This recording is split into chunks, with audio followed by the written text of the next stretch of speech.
આજે ગુજરાત શિક્ષણ બોર્ડ દ્વારા ધોરણ 10નું પરિણામ જાહેર કરવામાં આવ્યું છે।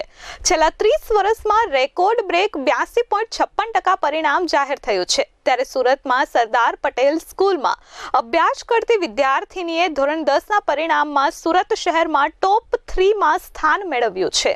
આજે ગુજરાત શિક્ષણ બોર્ડ દ્વારા ધોરણ 10નું પરિણામ જાહેર કરવામાં આવ્યું છે। છેલ્લા 30 વર્ષમાં રેકોર્ડ બ્રેક 82.56% પરિણામ જાહેર થતાં વિદ્યાર્થીઓની સાથે વાલીઓમાં પણ ખુશીની લહેર જોવા મળી છે। આ વખતે ગુજરાતી મીડિયમ કરતાં ઇંગ્લિશ મીડિયમના વિદ્યાર્થીઓએ બાજી મારી છે, કારણ કે ગુજરાતી મીડિયમનો 81.70% તો ઇંગ્લિશ મિડિયમમાં 92.52% પરિણામ આવ્યું છે। સમગ્ર ગુજરાતનું 82.57% પરિણામ જાહેર થયું છે, જેમાં સુરત જિલ્લાનું 86.75% પરિણામ જાહેર કરવામાં આવ્યું છે। આ સાથે જ ગુજરાતમાં સૌથી વધુ સુરતના 4870 વિદ્યાર્થીઓએ A1 ગ્રેડ મેળવ્યો છે। ત્યારે સુરતમાં પણ વિદ્યાર્થીઓએ મેદાન માર્યું છે।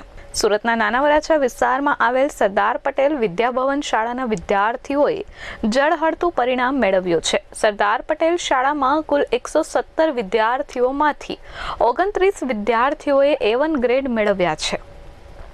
શાળાનું પરિણામ 98.29% આવ્યું છે। આ શાળામાં અભ્યાસ કરતી વિદ્યાર્થીની ડાવરા ફોરમે 600માંથી 588 ગુણ મેળવ્યા છે। ફોરમે ગણિત, વિજ્ઞાન, સામાજિક વિજ્ઞાન અને સંસ્કૃત વિષયમાં 100માંથી 100 ગુણ મેળવ્યા છે। સુરત શહેરમાં ટોપ 3માં સ્થાન પ્રાપ્ત કરી શાળા અને પરિવારનું નામ રોશન કર્યું છે। ડાવરા ફોરમ ભાવેશભાઈ, મારા પર્સન્ટાઇલ 99.98 છે અને પર્સન્ટેજ 98 છે। વર્ષ દરમિયાન તો કાંઈ નહીં, ટીચર્સ જે પ્રમાણે કહે એ પ્રમાણે વાંચતા જવાનું અને રોજે 2 થી 3 કલાક વાંચવાનું અને ક્લાસમાં પૂરતું ધ્યાન આપવાનું, એટલે માર્ક્સ આવી જ જાય।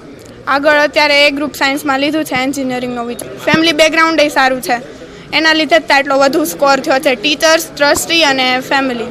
સરદાર પટેલ વિદ્યાભવન નાના વરાછા, બાબુભાઈ લાલજીભાઈ રાજડિયા અહીંયા મેનેજિંગ ટ્રસ્ટી તરીકે ફરજ બજાવી રહ્યો છું। શાળાનું ઉત્તરોત્તર રિઝલ્ટ ખૂબ સરસ આવે છે। આ વખતે 10મા ધોરણમાં 117 વિદ્યાર્થીઓ બેઠા હતા, તેમાંથી 29 વિદ્યાર્થીઓ A1 ગ્રેડ પ્રાપ્ત કર્યો છે અને 45 વિદ્યાર્થીઓ A2 ગ્રેડ પ્રાપ્ત કર્યો છે। આમ જોતાં 29 વિદ્યાર્થીઓ 117માંથી એટલે દર 4 વિદ્યાર્થીએ A1 ગ્રેડનો એક વિદ્યાર્થી મળે છે અને A2 ગ્રેડના વિદ્યાર્થીઓની સંખ્યાની ગણતરી આપણે જોઈએ તો એ દર 1.25 વિદ્યાર્થીથી એક વિદ્યાર્થી A1 A2 ગ્રેડ પ્રાપ્ત કર્યો છે। આ જે શાળાની મહેનત આવી છે અથવા તો રંગ લાવી છે તે અમારા ટ્રસ્ટીશ્રીઓની ફ્રેમિંગ હોય, આચાર્ય, એડમિન એ બધાની અમલીકરણ હોય, શિક્ષકોની ટીમ હોય અને વિદ્યાર્થીઓમાં રહેલા હીરને અમારા શિક્ષકો દ્વારા પીછાણવામાં આવ્યું હોય અને એને એ રીતે મહેનત કરાવવામાં આવી હોય અને વાલીઓએ અમને ખૂબ સહકાર આપ્યો હોય, એ રિઝલ્ટનો આ શ્રેય છે।